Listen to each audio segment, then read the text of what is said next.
কোপানো হয়েছিল সেই একই অস্ত্রে, একই রকমের অস্ত্রে ওখানকার একটি হিন্দু বাচ্চাকে কোপানো হয়েছে। আর তারপরে সরকারি ট্যাক্স, জনগণের ট্যাক্সের পয়সায় বেতন পাওয়া, অশোক স্তম্ভ লাগানো, সত্যমেব জয়তে বলা শাহজাহান সাহেব আইও, তিনি বা তার পার্শ্বদরা সুমনদের রোহিতদেরকে পেটাবেন আর আমরা চুপ করে বসে দেখব, দুটো কাজ একসঙ্গে হবে না। আমি পরিষ্কারভাবে কথা বলছি, আমরা এদের জামিনে মুক্ত করার জন্য লিগ্যাল সাপোর্ট বিজেপি দেবে। যদি 15 তারিখে লোয়ার কোর্টে না হয়, হায়ার কোর্টে আমরা যাব। আমরা আজকেই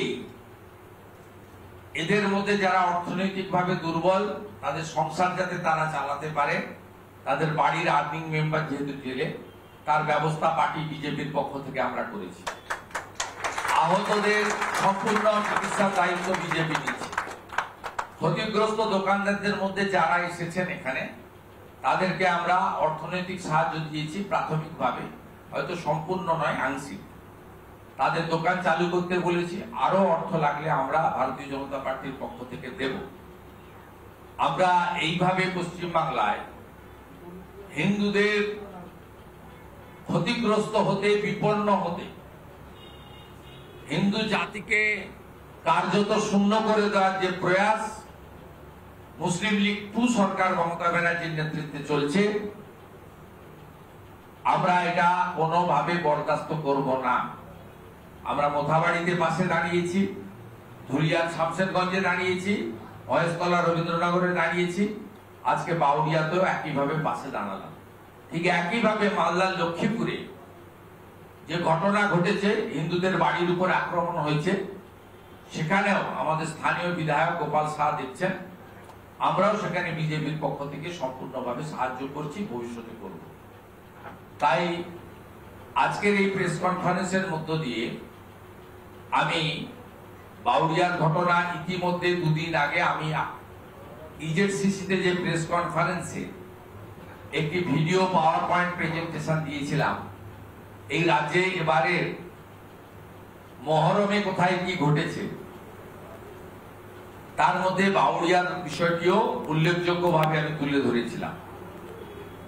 আজকেও ঠিক একইভাবে আরো বিস্তারিত ভাবে আমি তুলে ধরলাম। আর এটা আমার অফিস থেকে এসপি কে 9 তারিখ থেকে কানেক্ট করা হচ্ছে, যেহেতু আমি এলওপি, আমাকে কিছু প্রোটোকল মানতে হয়। আমি এটা এসপি কে জানিয়েছিলাম, উনি গতকাল সন্ধ্যাবেলা রেসপন্স করেছেন, তারপরে রিটার্ন মেল দিয়েছি, আমি এটা ডকুমেন্টে আপনাদের দেখালাম।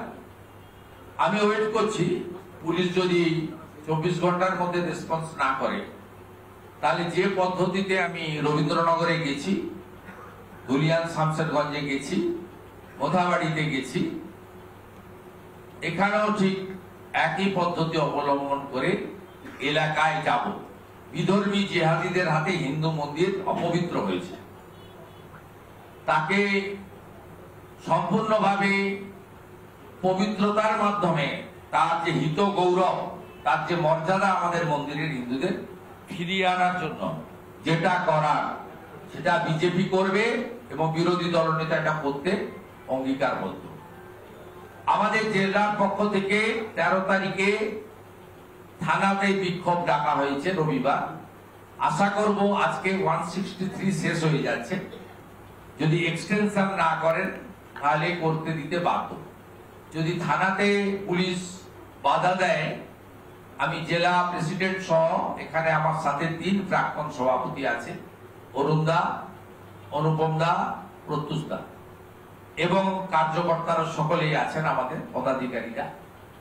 আমরা বলেছি যে আমাদের কর্মসূচি হবে, শান্তিপূর্ণভাবে হবে, গণতান্ত্রিকভাবে হবে, কোন উত্তেজনা আমরা ছড়াতে আমাদের লোকরা যাবে না। আর যদি করতে ওরা না দেয়, 163 কে এক্সটেন্ড করে, তাহলে 5 লাখে এসপি অফিসে নেতৃত্ব পর্যায়ে এই ঘটনার বিষয়ে ডেপুটেশন দেবে।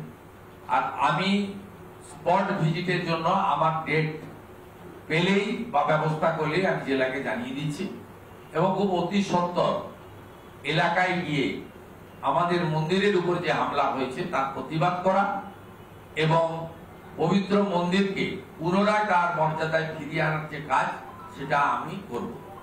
একদিকে এই বিধর্মীদের দিয়ে হিন্দুদের উপর আক্রমণ হচ্ছে, অন্যদিকে উলবেড়িয়া পৌরসভার দুর্নীতিগ্রস্ত পৌর প্রধান বেনু বলে একটা লোক আছে, যার বিরুদ্ধে ইতিমধ্যে সিবিআই ইডি হয়েছে আপনারা জানেন, এবং মিউনিসিপাল রিক্রুটমেন্ট স্ক্যামে যিনি অভিযুক্ত, তাকে দিয়ে হিন্দুদেরকে ভয় দেখানো হচ্ছে যাতে তারা বিজেপির সাপোর্ট না নেয় বা বিজেপির সঙ্গে থেকে কাজ না করে। যে গ্রেপ্তার হওয়া বা ক্ষতিগ্রস্ত দোকানদার বা পরিবার আমার কাছে এসেছিল, তারা বলছে আপনাদের কাছ থেকে সহযোগিতা নিলাম, খুশি মনে নিলাম, কিন্তু ফিরে গিয়ে আবার আমাদের এই বেনুর হুমকির সামনে পড়তে হবে কিনা আমরা জানি না।